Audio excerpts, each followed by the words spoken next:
We're Mark and Ali, and together we're Studio Mali, and we make homeware and jewellery inspired by travel from sustainable materials. So as we're makers, we normally go to markets and sell, and we meet lots of other makers. And we've really missed that, and it's kind of inspired us to start doing a chat show. So today, this is our first ever chat show. We've named it Creativity Saved Me. And, who's joined? Brilliant. Hello. Today we're going to be talking to Charlie Dedman, but we also don't know exactly how we are using Instagram Live, and I think we're connecting with him right now. There we go, just waiting. Just waiting for Charles. Hi. And here he is. Hi. Hey Charlie, how you doing? Can you hear us? Can't quite hear you at the moment. Okay, but I'm on a little dock. Oh, Is yeah. that Yeah. Now. The dock was blocking the microphone. No way. It's ironic. Okay. Can you show us the dog? Oh no, the dock. Oh, the dog. The dog. Balancing your phone on a dog is pretty Yeah. Is that? Yeah, we can hear you now. Yeah. Thanks so much for coming on the show, Charlie. That's okay. So basically, Charles Dedman is a really accomplished product designer, and he's best known for his Turner chair. So Charlie, for those people watching that don't know who you are, maybe you can just give them a brief overview of like who you are, what you do, that kind of thing. Yeah, sure. So I'm a furniture designer, as you said. So I'm based out in Hampshire, sort of just towards sort of Petersfield, Winchester way, very rural, very green. Yeah. So I've done a sort of background in design, then I learned to make, then I did a bit of making, but I guess I'd say I'm much more of a designer now with knowledge of making. Yeah. So I collaborate with various makers and manufacturers on various projects, but it's been a great run so far, and it's something I very much enjoy. Yeah, definitely. Hmm. Yeah, and I mean, we've been following you on Instagram for quite a while now. Yeah. Yeah, Mark found you. Was it the New Designers? Yeah, I think I met you at the New Designers, and I remember that you had a studio in Emsworth. I don't know if you still have it. Do you still have it? Flexi. It's sort of part owned by an old lecturer of mine. So I've sort of come and go where needed. But yeah, that's sort of near me. Yeah, it's nice to make kind of connections with people and realize you have kind of like similar backgrounds. Yes. So yeah, how do you think like growing up in rural Hampshire, how do you think has that guided you on your path in any way, do you think? Definitely. So it's so I'm actually back with my parents at the moment. But it's well, I think it's very much any of my friends that have been here or that have seen my Instagram, it's a very idyllic place, and it's something that adds. It's actually a 40-year project, this house. So it's the classic like fairy tale, bought a ruined cottage, lived in a caravan in the garden, built it, married my mum, had children. So actually I've been surrounded by this lovely environment of good materials. And then as my upbringing for my parents was very much about sort of being outdoors, being sympathetic to materials and nature. So that's always been very part of my sort of life and upbringing and enjoyments and satisfactions. Obviously, I went to London to study furniture design at Kingston, which isn't, I guess some people say it wasn't even London, it's Zone 6, but it was plenty London for me. So I came back after that to sort of learn to make sort of a bit more.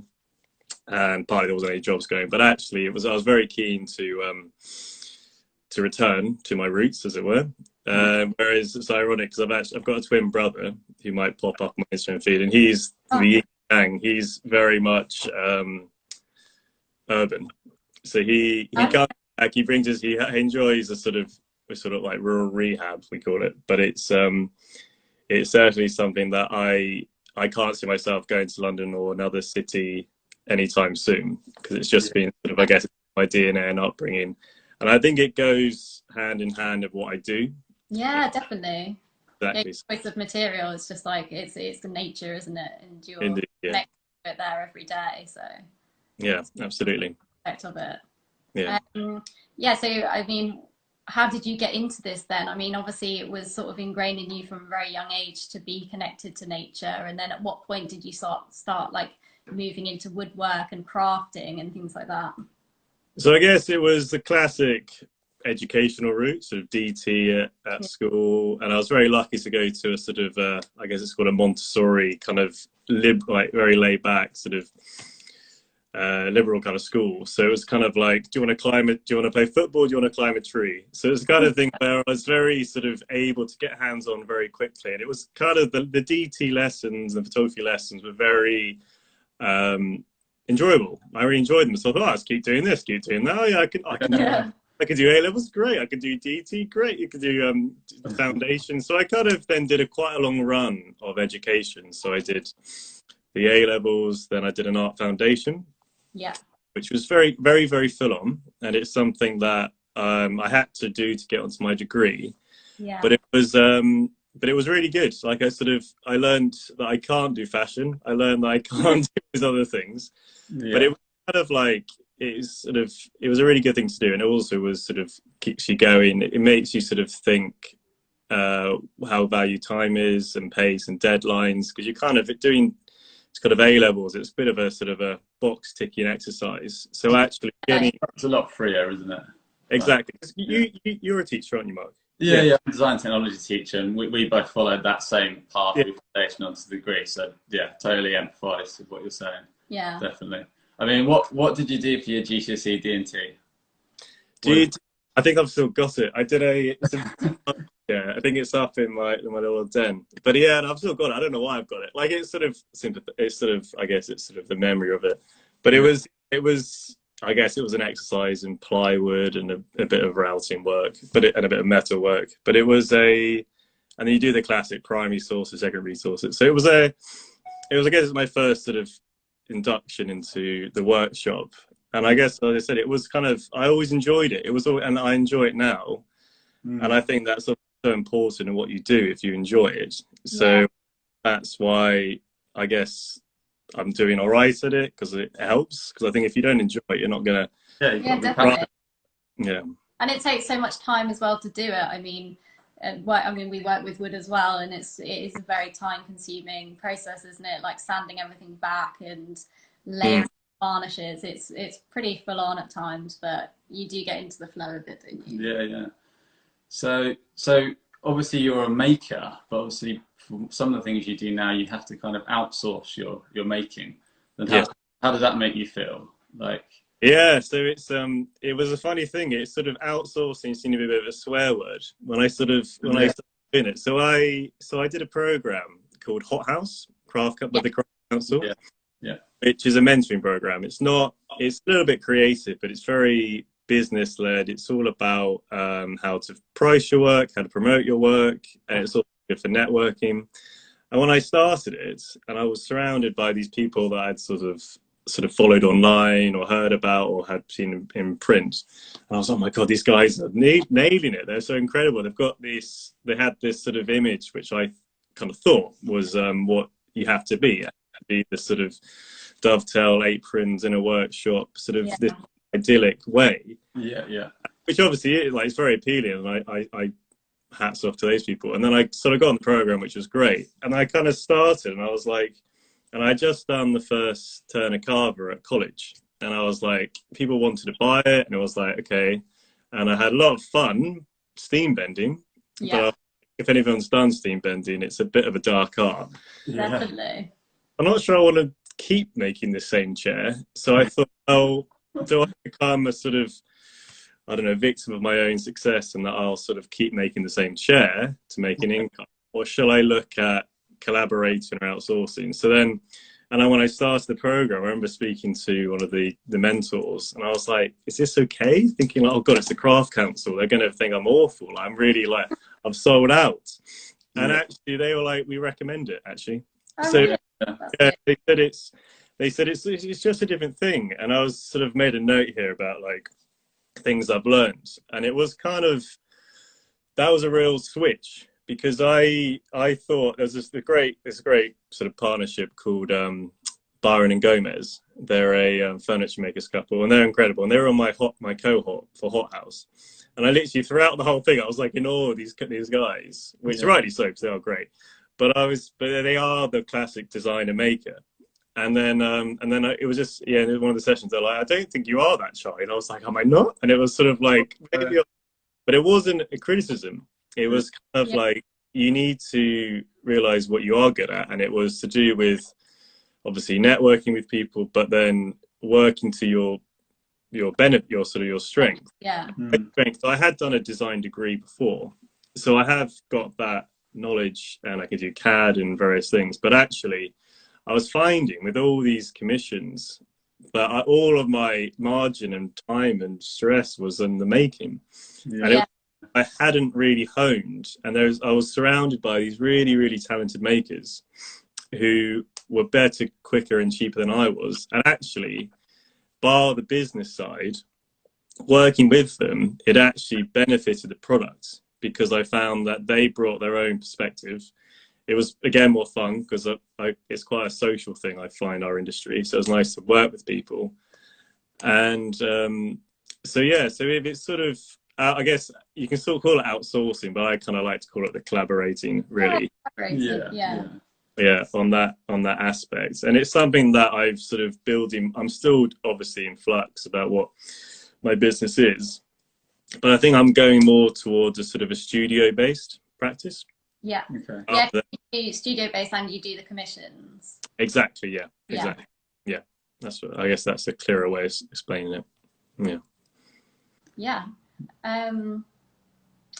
Sorry, just running through our questions. That's fine. That's right.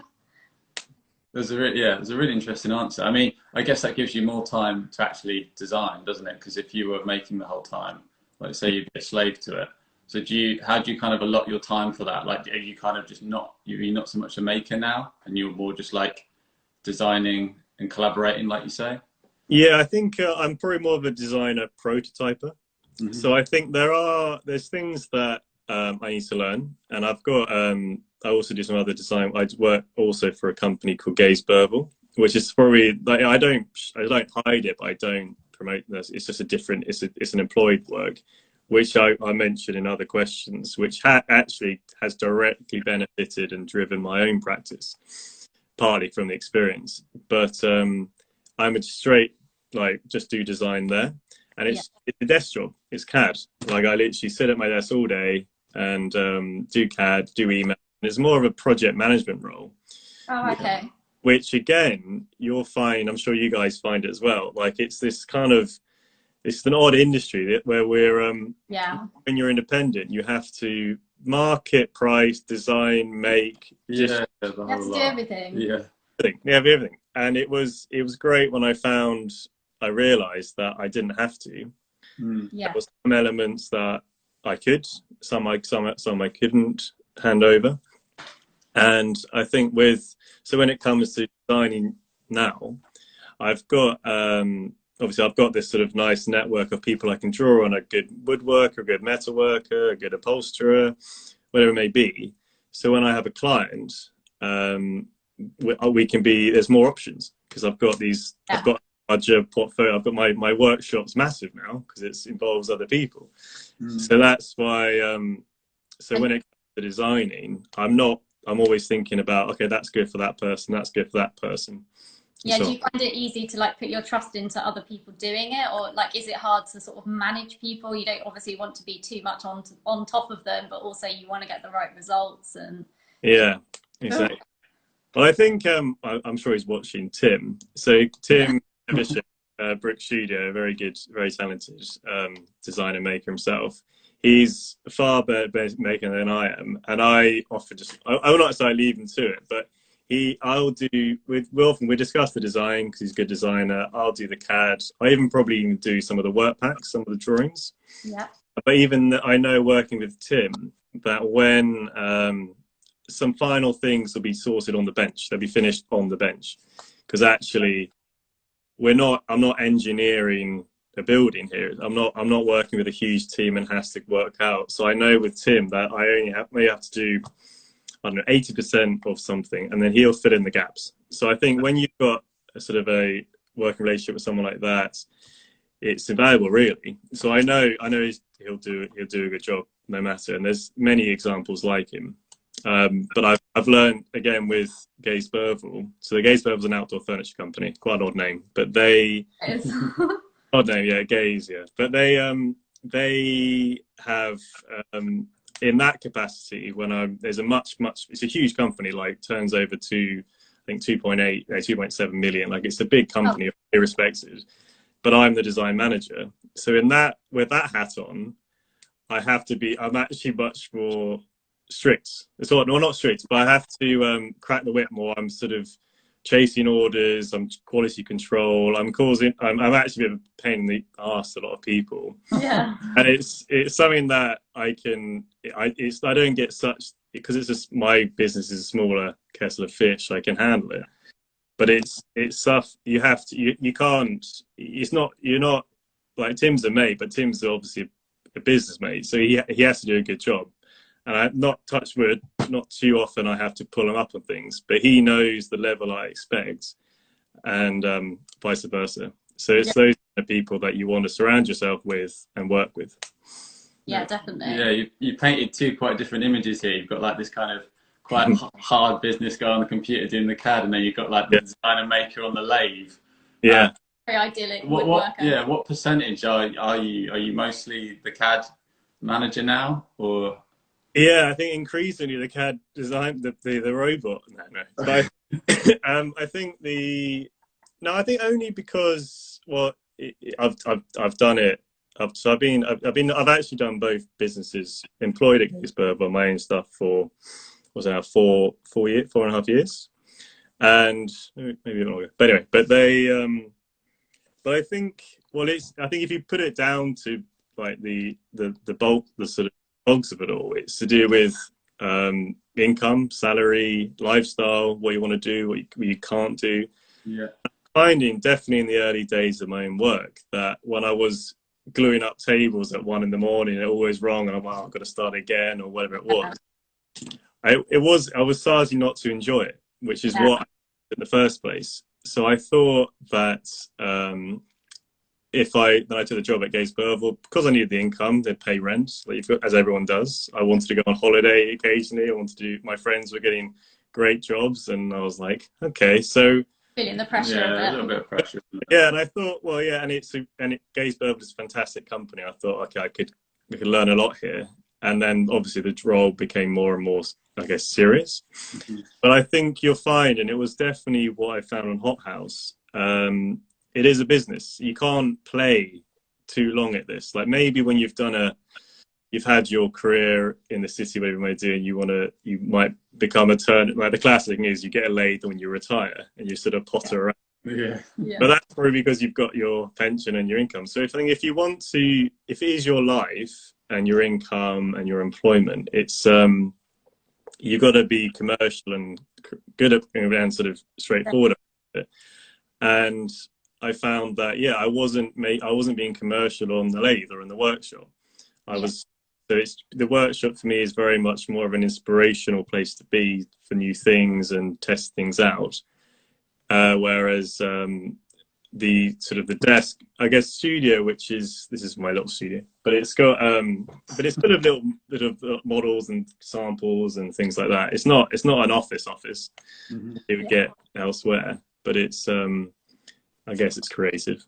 Yeah, I do understand what you mean by you have to find that balance between the commerciality and then like what you want to be as a designer, because they're very different things. And if you don't find a commercial avenue, you can't do the creative stuff. That is a big battle for all designer makers, I would say. Many people. So with that in mind, like what would you to give yourself, think back like 5 years ago, 10 years ago, what tip would you give yourself, or what's the one bit of advice that you think that you needed that you didn't get? I think is to not have a preconception of what you're going to be. It sounds a bit sort of like blues, bit whimsical, but it's true, because it's not the case of like I'm going to be, because you look at, especially with social media and you kind of get these sort of celebrities of the industry, like designers and makers, and that's and rightly so. But you can very easily, when you're doing a course in furniture making or design, and you see these people, And you sort of go like, okay, that's what I'm gonna do. Okay, so they've got a workshop. Okay, tick. You sort of work down that, and I thought, and that's the kind of why I was in the blinkers of Byron and Gomez, and I thought actually, so if I realised that sooner, I probably would have learned. I would have gone down my route earlier, and maybe been further ahead. But it's, I think it's just that obviously you've got to put yourself in a position where you realise what it is, and mine was on hold. So I guess it was trying to find a program or network or some method of finding out what the other alternative options are rather than what's on my Instagram feed. Yeah. Yeah, you definitely had to go on that discovery to get to the place. You don't know necessarily what you're going to find out on the way. So yeah. No, exactly. Yeah. Yeah. So like, what was the biggest hurdle do you think you faced then so far in your career? And is that, your job now, or yourself as a yeah, so I think I guess it's not. I guess it's a sort of double-ended sword. So I guess the hurdle at the moment is still that it's probably my other job. So if I'm honest, I don't know if they're hopefully not. But Gaze Verbal is, again, it's very important to me. I've learned a lot there. Simon Burville, the MD, is the founder, is pretty much more of a mentor really than a boss in terms of what he's taught me. But it's a time thing. So everything that I've done, so all the sort of projects, the commissions, everything, all the exhibitions have been evening weekends, always. Which is to be very clear on my social media. So every time I did a trade show or went to visit a workshop or factory, it was holiday from the other job. So I think, but then that other job obviously provided a salary, experience, and it's been quite frustrating. Yeah, so I think that's kind of, it's not really necessarily a hurdle because I'm still, I guess, still there. But it's something that it's hard to do, and I think it's when you sort of look at, it's almost what I'm reflecting on now on lockdown, where I've been furloughed from Gaze Burville, so I'm not doing that. I'm not allowed to do anything, even think about it. So I'm looking at my own stuff, what I want to do, and it's kind of like, okay, so is the hurdle actually now to what the hurdle is now to change? So it's, do I leave that job? Do I carry on my own practice, whatever's required, really? Yeah, and then obviously have the sort of unknowns of going back to your own practice and trying to make money from it. Exactly. It's like, because I've got quite relaxed. I've got the salary every month. It's just it's very, you can get very relaxed into it, and I'm thinking like, okay, and I'm sort of design manager now, so that's a great job. Like a lot of people, like, I think like, what am I doing? Why would I leave this job? Like it's great. But then I think no, I think there is a reason I got into furniture, and it wasn't necessarily CAD. So I think it's more of a sort of a lifestyle thing. But you guys do it sort of more back on you guys. So you guys are sort of full time on it, or with the teaching, or how? So I'm 4 days a week teacher and 1 day a week business, but more and more that's me actually just doing childcare, and Ali looks after the business most of the time. So like, similar to you, like with the lockdown, we've had time to kind of balance it a bit more, and I've got a lot more into the business, doing more making. Because we have a laser cutter, we can kind of do it all in-house, and it's not like super messy. We don't need a workshop. So I think that's really, we can be at home at the same time, which is really helpful. Yeah, we can do it all in the flat, really, which is how we've made it work. Because I knew that, like, I kind of would love that romantic workshop kind of lifestyle that you're talking about, but like we're in London, we can't do that. So we've got to find our own way, really. But I mean, so you've had this time to think about it. Where would you like to be in 5 years, do you think? Obviously, that's a big question. Maybe you don't know, but okay, if you were dreaming big, what would you dream for? Well, I think it'd be a studio. I think it would be probably a rural-based studio with a really great network of craftsmen. Really, I think it would be working on, and I think not just like, I had a kind of a sort of bit of a crash course trial by fire project, which was amazing in the end, which was Amber Cafe. So it's a cafe that I did in East London. It's an amazing place, It's Aldgate East, and I did that. It was the end of 2017, I think. I opened January 2017, I think, something like that. But it was a huge project. It was 50 chairs, 20 tables, 50 seats. Wow.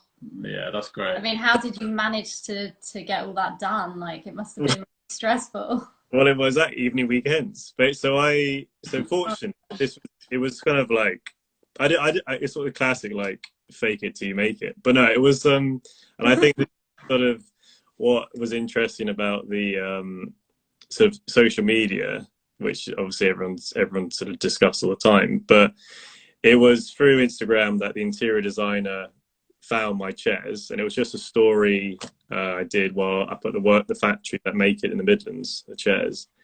And then they're like, "Oh, nice chairs, you make them, blah, blah, blah." And they said, "I've got a client who wants to open a cafe in East London." I bet you're ecstatic at that point. Okay, and obviously I think if you look at like, I don't know, I guess my Instagram is fairly polished, and I've done much more since then to justify what has happened. But at that time I was pretty like 2 years in. Okay. And I remember like yeah, and then eventually I met the client. He was really nice, like a Murat, and he came to a show. I was actually exhibiting my marquetry, which is just on here. Yeah. And I had a turner over there, and he sat on it, loved it, and that confirmed the order. But what was great is because I had collaborated, outsourced the manufacturer to a company in the Midlands, it meant that I could say yes. Like, yeah, exactly. Yeah. 50 chairs, 20 tables, 12 tables within, wow. I think it was 12 weeks, which would have been tough anyway for sort of a medium-sized company. Yeah. But because the carver was already in production, it meant that I could, with CAD, quickly mock up a Turner-esque cafe table. I was like, great, new one for the portfolio. Yeah. I wanted to develop my Turner high stool, which there currently was one, which I was trying to promote. And that one, so that got into production, I guess you say. And yeah, it went really well. And the cafes, obviously it's closed now, which is a real shame, but it's been going, touch wood, the cafe's going well, the furniture still looks great. But yeah. How did you feel like the first time you went in and just saw like all of your pieces in there? Yeah. Insane, really, because I don't think, especially like the carver, just so everyone sees this is the carver, so everyone's aware. Got one here. You can see the black one. Oh yeah. Yeah, sorry, yeah. I've always got to have one near me at all moments. No. Just to remember. Yeah, just remember.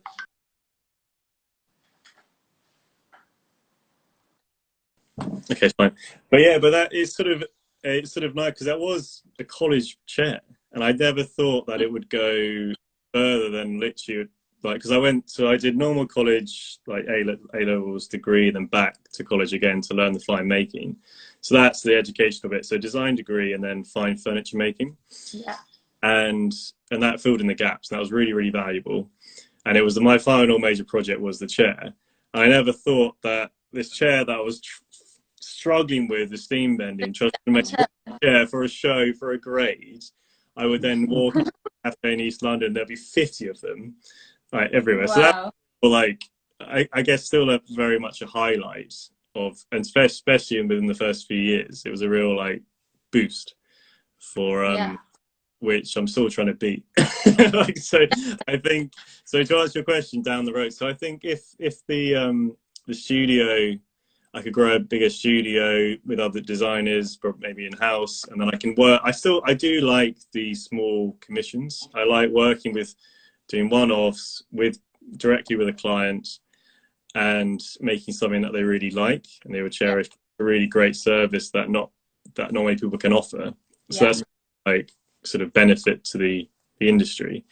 But I do like the sort of the larger projects where it's sort of I guess you become more of a product designer where you've got the bespoke, which could actually, there's no reason that a bespoke piece couldn't become a product down the road, because you could argue that actually the clients paid for all the tooling, which is great, and all the development. So so I'm always thinking, like, when I'm obviously trying to please the client, just giving them what they wish, obviously put my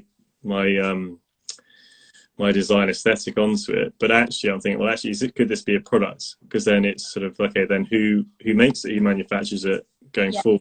Thinking further than just like that one thing that you're doing. Yeah. The sort of the full potential of. Yeah, definitely. Yeah. Yeah. So you chatted a bit about one of your proudest moments being when you got your Turner chair in this. Yeah. What other proud moments have you had in your career so far? What was good? I got a design guild mark. If you know what those are.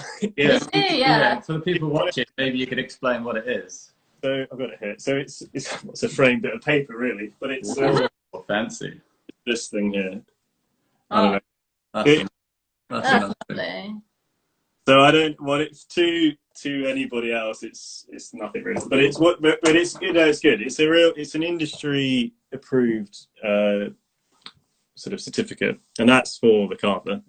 So what it was, you've got all sorts of judges from Conran's shop to RSEA, all these various judges, and you basically submit your design, and it's not a competition in terms of there's 10 awards you have to beat everyone else. It's just purely a certificate of excellence. Yeah. So every year they can give 1, they can give none, they can give 100. It's just whether it's of a high enough level. Yeah. So I got that that's 2017. And feel the moment you got given that? Sorry? How did you feel the moment when you got given that? Yeah, pretty great. That was really good. Like I remember going to the awards ceremony. Again, you sit there and I was like surrounded by all these sort of I guess these, like I was saying, these celebrities of the industry who probably have 10 of them on their studio wall. But it's something that generally you don't, not to be big-headed, you don't generally get them early on, and a lot of people never get them. So it's a real, like, it's sort of, I was thinking like, cool. And that was, so I'm going like year by year. Okay, 2016 was Hot House, 27 was Guildmart, like kind of like You're feeling the pressure a little bit there. And nothing for 2019. But you've got it now, you can put your feet up, chill out, it's done. Chalk it off. Yeah. But I think, no, I think it's those kind of things, even though they obviously, they're just framed things, but they mean a lot. Like they kind of make, I guess it's sort of a stamp of approval of what you're doing and that you should keep doing it, because there are, like, as you probably find, it's not an easy industry and it's a nice little boost. So yeah, that was probably another highlight. You can see. Yeah. So like day to day, where do you sort of get your inspiration from? Do you look to like other designers, or do you like develop your own details carefully and then put them into product? Like how do you work? So I think, yeah, it's sort of a tough one. Everyone's sort of, what's your design aesthetic? And I'm very, so I guess my design is very sort of minimal and pared back. Yeah. And I think for me, good design is when you've got a few really good details, really good elements, and that's all. I think it's very easy to keep adding and adding and adding and adding. Like you can say, okay, we're going to use this material, we're going to scorch it, then we're going to do this to it, then we're going to add this to it, we're going to do this to it. And I don't think for me that is necessarily design. That's just sort of layering up to make it look interesting. So for me, it's trying to find an interesting detail you get off, like, again, off the lathe, or it might be something like on my marquetry where I looked at, I kind of, like the carver started with steam bending. Okay, I've got a U shape, let's make some legs, let's make a seat, and then I had a chair. And then it was, the marquetry was, I got a Mexican rug, I like the patterns, and I was like, okay, I want to do marquetry, but I don't want to cut everything by hand. Yeah. So then I looked into laser cut marquetry, and then I did a collection based on that. So it can be a sort of a discovery of a detail which you sort of champion in a design, or it could be as simple as a process. So steam, and you kind of just get your hands dirty, try it out, and then that leads the design. But it's a bit like when you start your career and you know what you want to be. Yeah. You should do that with the table. You go, okay, the table's going to do this, and I think, well, you sort of look at, okay, what's the legs going to be like? And obviously, when you're working with a client, if it's not just a speculative piece for yourself, the client will have a view. Yeah. Sometimes they're right, sometimes they're not right, but you've got to manage that. easy. No, it's very good. Generally, they're pretty good at what Yeah. they've generally, because there's a reason they've gone to a creative person. They haven't gone off the shelf. Yeah. Yeah. So Yeah, you're that one-to-one service with you and your input. Yeah. Yeah. Exactly. So what's your favourite piece of equipment? If you could take one process to a desert island and you're going to use it, that's all you're going to use. What would you get pleasure from? Okay, I think I don't know. I'm kind of spoiled at Gaze Burville. We have, do you know CNC machines? Yeah. Yeah. The computer controlled cutter. Yeah, they're amazing. We've actually got a 4, 5, and 6 axis CNC. So it's a bit of a toy really, and it's very engineered, very caddy. But it's an amazing piece of kit because it sculpts wood. Yes. It's not so like we've lots of examples of Gaze Burville furniture that we've used for like twisted legs on the woodland seat, and it's really exciting because actually it's not, the machine isn't really limited. It's the kind of the user that's the limiting factor. Okay. That's interesting. Yeah. And there's a lot of, you look at stuff that Gareth Neal's doing and people that are doing with these CNC machines, and obviously it's not everyone can have a CNC. It's a very expensive bit of kit. Yeah, that's like what, 40 grand for the entry one or something. Yeah, plus. They're huge things, and it was and I remember when actually Simon telling me when he started his business, he was one of the first people to have a CNC in the UK for furniture production, and they used to hide it on every open day because they didn't like customers knowing they were using a CNC. the hand dark magic or something. Yeah, exactly. But now it's now our showpiece. It's our tool of innovation, and it's something that is really good to have access to. Yeah. But it's also the potential it can give. And it's not a 3D printer. It doesn't create something from a program. It sculpts from timber. So you've still got to apply timber tech knowledge, like short grade, block, the rest of it, nesting. It's not as sort of dumbed down as an engineering piece of data. So that's, if I take CNC. So that would be your choice on a desert island. Take your CNC.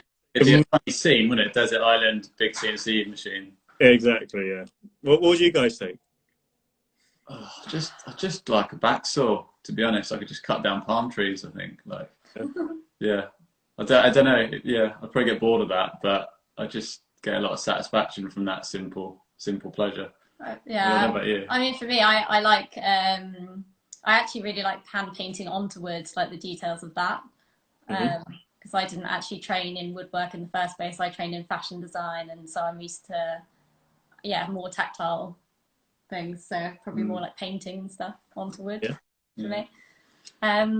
So I mean, there might be some people listening who are starting out in your kind of industry, in the product design industry, in woodwork, and have you got any advice for them, like anything that you would have been helpful for you to know when you were younger doing it, how they might get into the industry? Yeah, I think I did a very long run of education, and education is now even more expensive than I did it. So that's obviously a huge factor. And I'm sure, Mark, you're a fan of education's great. Foundation was very good at eye-opening, and you can keep going through that route. And when I finished university, I was 22, and everyone was rushing into Shoreditch and areas doing all these cool jobs. And I was like, well, I haven't got jobs, so I moved back to Hampshire. Then I went to a local college. I was like, and that it's just a classic. It's just a sort of it was City and Guilds course, and everyone's about 16, 17 years old, and I was like, oh god, what am I doing? Like this is about my parents, 20, like hanging out with these people on, couldn't even go to the pub, but actually it was really good, and actually it really filled in it was a really effective use of 2 years to learn to machine timber, learn about timber movement, because Kingston was sort of hands-on, but it was more about experimentation. Yeah. It wasn't. yeah, he's like, you make something for a crit and it probably falls apart and goes in a skip. It wasn't about the idea kind of thing was more important. exactly. So it was. So I went back and sort of did that for 2 years, and it was really worthwhile.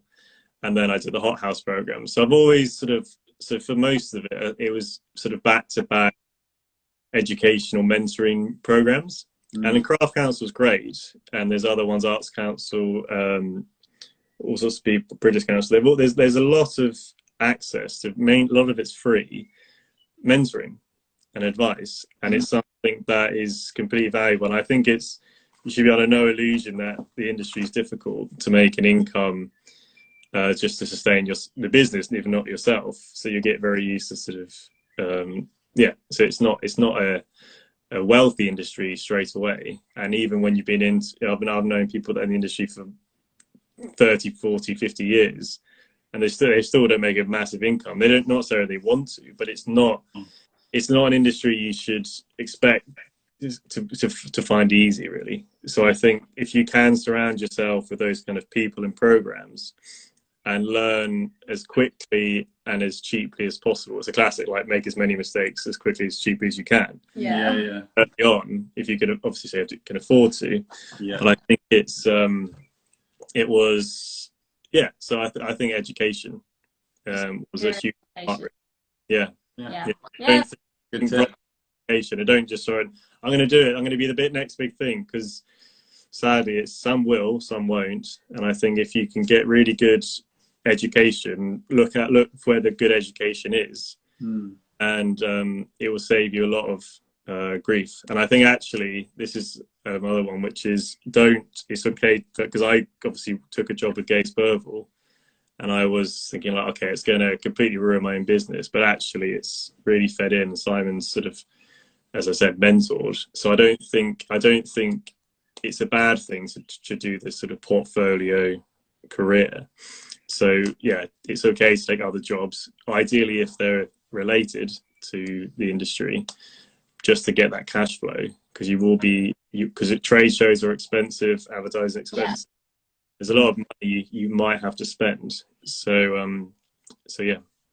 Yeah, good answer. So and then you chatted a bit. You said you'd been furloughed from your company, and I mean, how's the current climate affected you and your practice? Yeah, so it's obviously not great for Gaze Burville, but I think with Simon, I'm probably going to be back in the next few weeks, more on a sales side, sort of helping the sales team then, because the workshop's not going to be open quite yet. It's just not the right place for them. So I'll wear that hat probably quite soon. But I think in terms of my own work, it's been really good, because actually, because I'm obviously here, it's just me and my parents, so I'm sort of, I guess, not doing their shopping, having, but actually it's been great. You've already seen them. I've been about 100 miles of fencing, it seems, at the moment. I have been following your fencing on Instagram. It's great. Yeah. You must be an expert. You could open bespoke fencing now. Yeah, I think that might be the case. But it's it's been really good, actually. And I think I'm very fortunate being out here, because the risk is obviously a lot lower. I only have to go out once a week to get the food for everybody, for my parents and neighbours. So it's not, obviously it's on my radar, the risk and the viruses, and I'll watch the news and speak to friends. But I think I'm quite fortunate that it's not sort of breathing down my neck. Yeah, so you're detached from it. Yeah, it's quite low risk. So I'm not, I hope I'm not sort of flouting my rules, but I mean, it's meant that I can have that clear thinking about my own work. So I've been prepping some commissions, designing some new pieces, but I have to obviously see how they're because that might be a hurdle, is how are these going to be made now? Yeah, exactly. So are these workshops going to be open, and exactly. How are they going to do that? Yeah, so that's going to be the first hurdle post lockdown, is right, look at these lovely CAD renders, what am I going to do with them? Yeah, you're going to have to get back in the workshop. I've got to get my hands dirty. Yeah. Can you not make them at your company? Do you not access their machinery? Possibly. I think we're going to they do outdoor furniture, my stuff's only indoor, but I think we're gonna have a whole lot of other issues there anyway, to get that, because that's a bigger company, huge, like 30 people work there. So I think I think the priority would be obviously their stuff, but there has been spoken about many times whether I should put some stuff in there. But yeah, no, I've always quite liked having it as a separate thing. I think it's been otherwise it can be all consuming somebody's job. Yeah. Like leave work at work, and then you come back and you can think about your stuff and No, exactly. put that hat on. Yeah, but it's been good because I was actually it's not my words, I wish they were, but there was Alice Bryan who runs Design Insider. It's an online sort of magazine.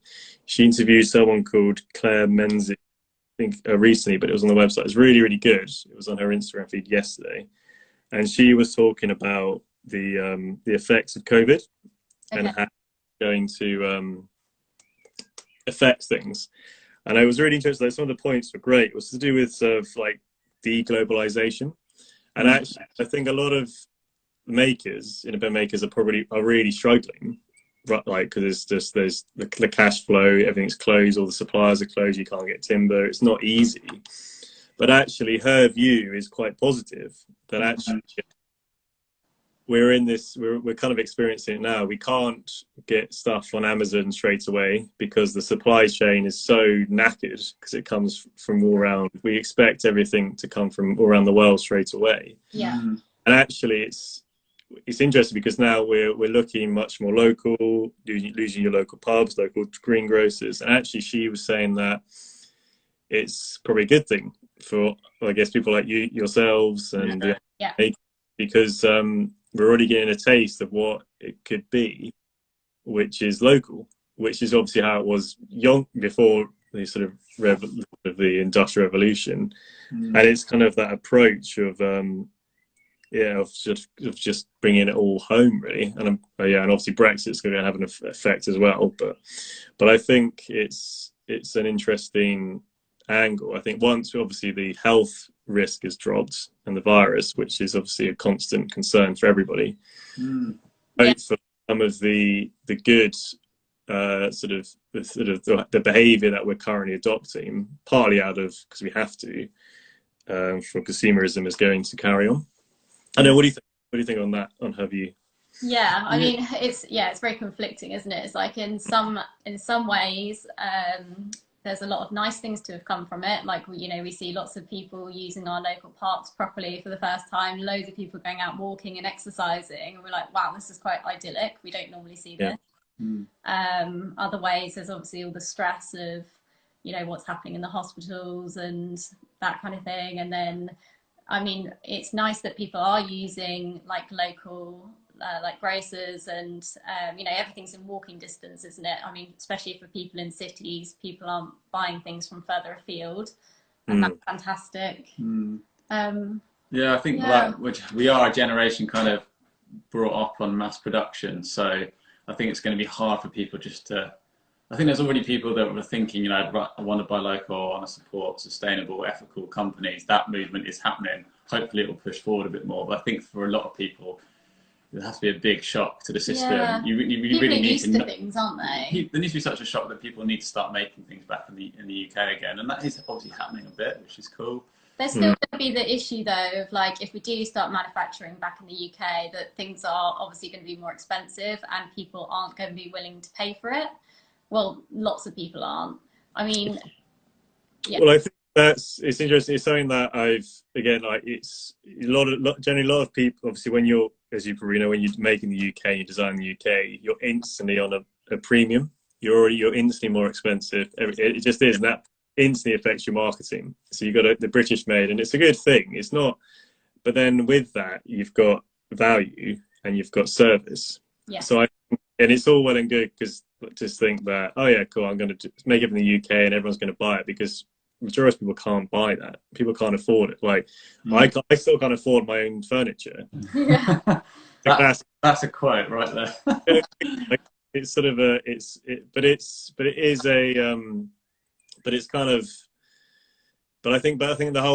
because I think we're used to buying something buying it cheap, getting rid of it, buying it cheap, rather than investing in it.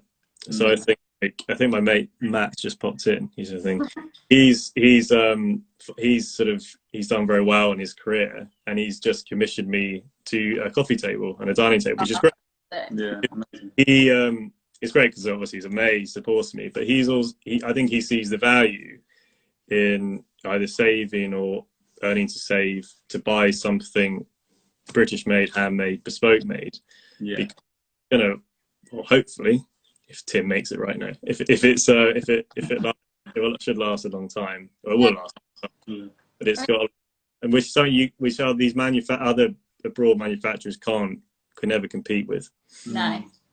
And we agree as well. Like, I think moving forward, I mean, we live quite minimally where we can, and we like to own pieces that we really care about. And we always try to suggest as well, especially for our customers, like just buy it if you actually really want it and you care about it, because there's no point in just continually buying more things and then disposing of them. And there's too much waste. Yeah, it's too much waste already, and we want to make things that people care about and keep. So yeah, I just think that idea needs to become a big idea for lots more people. But I think it is happening. Yeah, I think it is happening. I mean, we often sell in markets, and most people we meet are really behind the kind of makers, crafters, and they're supportive of that. It's nice that lots of people also consider what they buy as well. And sometimes we meet people who won't buy things there and then, and they'll have a think about it, and then they'll decide whether they want it or not. And I'm sure you get the same thing with your bespoke pieces. It's a really considered decision. No, definitely. And I think that's I think the first time we met properly, or at Spitalfields at your trade stand. Yeah.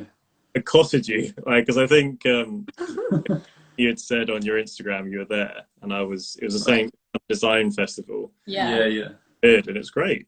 But I think do you find there's, I don't know, with the social media and the trade shows, I guess it is marketing, social media, that you get people like that people that kind of, they finally meet you, like they've seen you through their screen, and then they meet the people, and then because they know through your marketing what the story behind the products. They know what that all came from.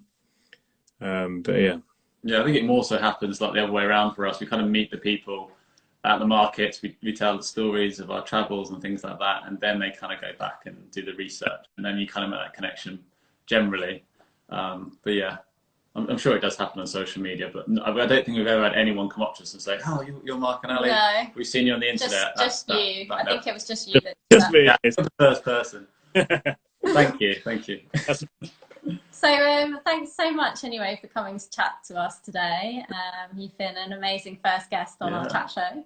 And so for anyone watching, how should they follow you up or follow you? Like, should they join your Instagram page, or how can they find your work? Yeah, so it's generally the Instagram account. So that's sort of just stories, just generally me about my day and my golden retriever and just hanging out. Dog, Making fences. Yeah, making fences. So it's sort of not whole.